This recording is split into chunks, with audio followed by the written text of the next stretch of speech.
So we have the outer perimeter, which is a wood molded edge, probably about 8 inches wide, going around the perimeter of that dial, which is really, it's starting to come apart.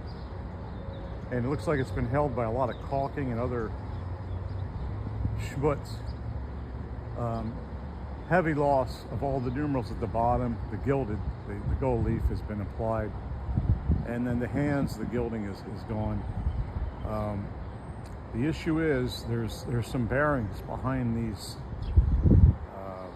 where the center shaft comes out of the minute hand and the hour hand, and they have to flow within each other, and we don't know if those bearings are seized up or gunked up, and so that it's a possibility that the hands may have to come off.